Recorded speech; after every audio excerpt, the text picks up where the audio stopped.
ಹಾವೇರಿಯ ಶಿಗ್ಗಾವಿಯಲ್ಲಿ ಪುರಸಭೆ ಅಧಿಕಾರಿಗಳು ದರ್ಪ ಮೆರೆದಿದ್ದಾರೆ. ಹಾವೇರಿಯ ಶಿಗ್ಗಾವಿಯಲ್ಲಿ ಪುರಸಭೆ ಅಧಿಕಾರಿಗಳಿಂದ ದರ್ಪ. ಅಧಿಕಾರಿಗಳ ದಬ್ಬಾಳಿಕೆಗೆ ಬೀದಿಗೆ ಬಿದ್ದ ಬಡ ಕುಟುಂಬ. ಶಾಂತವ್ವ ಕುಟುಂಬವನ್ನ ಮನೆಯಿಂದ ಅಧಿಕಾರಿಗಳು ಹೊರಹಾಕಿಸಿದ್ದಾರೆ.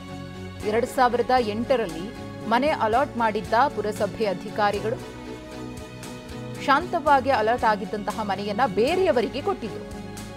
ಸಿಖ್ ಸಮುದಾಯದವರಿಗೆ ಪುರಸಭೆ ಅಧಿಕಾರಿಗಳು ನೀಡಿದ್ರು. ಆದರೆ 2008ರಿಂದ ಮನೆಯನ್ನೇ ಅಲಾಟ್ ಮಾಡದಂತಹ ಅಧಿಕಾರಿಗಳು, ಹೀಗಾಗಿ ಮನೆ ಇಲ್ಲ ಅಂತ ಖಾಲಿ ಇರುವ ಮನೆಗೆ ಶಾಂತವ್ವ ಹೋಗಿದ್ರು.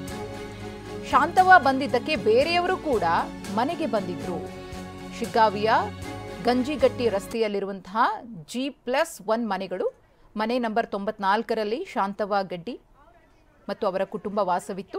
ಪೊಲೀಸರೊಂದಿಗೆ ಬಂದು ಮನೆಯನ್ನ ಅಧಿಕಾರಿಗಳು ಖಾಲಿ ಮಾಡಿಸಿದ್ದಾರೆ. ಗಮನಿಸ್ತಾ ಇದ್ದೀರಿ, ಸೀಲ್ ಹಾಕಿದ್ದಾರೆ ಮುಖ್ಯ ಅಧಿಕಾರಿ ಮಲೇಶ್. ಇದರಿಂದ ಬೀದಿಗೆ ಬಿದ್ದಂತಹ ಕುಟುಂಬ ಕಣ್ಣೀರನ್ನ ಹಾಕ್ತಾ ಇದೆ. ಮನೆ ಕೊಡಬೇಕಿತ್ತು, ಮನೆ ಕೊಟ್ಟಿಲ್ಲ, ಖಾಲಿ ಇತ್ತು, ಆ ಮನೆಗೆ ಬಂದ್ವಿ, ಆ ಮನೆಯಲ್ಲೂ ಕೂಡ ಬದುಕೋಕ್ ಬಿಡ್ತಿಲ್ಲ ಅಂತ ಗೋಗರಿದ್ದಾರೆ.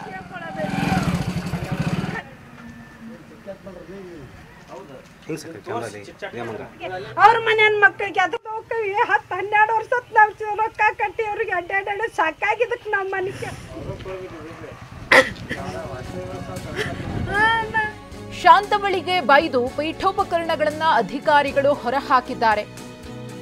ಮನೆ ಮಂಜೂರೇ ಆಗಿಲ್ಲ, ಸಂಸಾರ ಮಾಡೋಕೆ ಬಂದಿದ್ದಾಳೆ.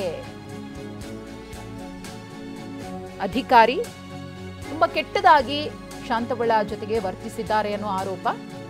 ಅಧಿಕಾರಿಗಳ ವರ್ತನೆಗೆ ಶಾಂತವ್ವ ಕಣ್ಣೀರನ್ನ ಹಾಕಿದ್ದಾರೆ. ಇಡೀ ರಾತ್ರಿ ಚಳಿಯಲ್ಲೇ ನಡುತ್ತಾ ಬಡ ಕುಟುಂಬ ಬೀದಿಯಲ್ಲೇ ಕೂತಿತ್ತು. ಯಾರಿಗೂ ಕೂಡ ಕನಿಕರ ಬರಲೇ ಇಲ್ಲ.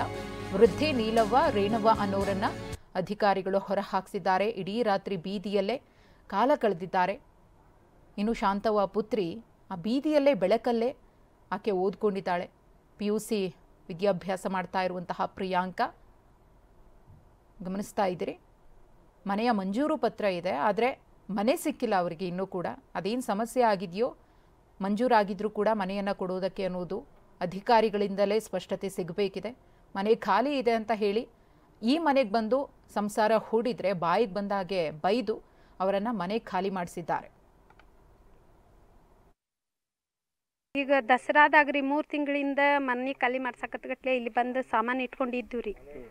ಸಾಮಾನು ಇಟ್ಕೊಂಡಿದ್ವಿ ಇರತ್ಲೇನ ಏನಂದ್ರಿ ಅವ್ರು, ನಾವು ಅದೇ ಬಿಡ್ರಿ ಇಲ್ಲೇ ಅದೇವಿ. ಈಗ ಏಕಾಏಕಿನ ಮೊನ್ನೆ ರಾತ್ರಿ ಮುಸ್ಲಿಮ್ಸ್ ಹೆಣ್ಮಕ್ಳು ಅವ್ರು ಇವ್ರು ಎಲ್ಲರೂ ಹೋಗ್ರಿ ನೀವು, ಅವ್ರ ಮನೆ ಖಾಲಿ ಮಾಡ್ಸಕ್ಕೆ ಬರ್ತೈತಿ ಅಂದು ಮಂದಿ ಹೋಗ್ಸ್ಯಾರ್ರಿ. ರೊಕ್ಕ ಕಟ್ದವರು ಹೊಕ್ಕಾರಿ, ರೊಕ್ಕ ಕಟ್ಲಾರ್ದವರು ಹೊಕ್ಕಾರಿ ಅಲ್ಲಿ ಮನೆಗಳಿಗೆ ಹೊಕ್ಕು.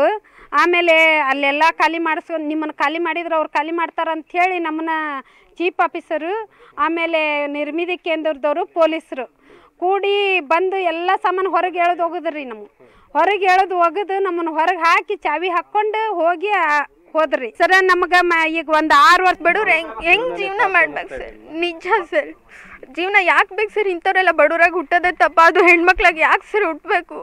ಗಂಡು ಮಕ್ಳು ಹೆಂಗೋ ಬೀದಿಗೆ ಬಿದ್ದಾದ್ರೂ ಜೀವನ ಮಾಡ್ಬೋದು, ಬಟ್ ಹೆಣ್ಮಕ್ಳ ಲೈಫ್ ಹಂಗಲ್ಲ ಸರ್. ಇವಾಗಾದರೂ ತಂಗಿ PUC ಅಂದರು, ಅವಳಿಗೂ 18 ವರ್ಷ ವಯಸ್ಸು ಸರ್, ನನಗೆ 24 ಸರ್. ಹೆಂಗೆ ಸರ್ ಇಂಥ ಪರಿಸ್ಥಿತಿಲಿ ನಾವು ಹೆಂಗೆ ಹೊರಗಡೆ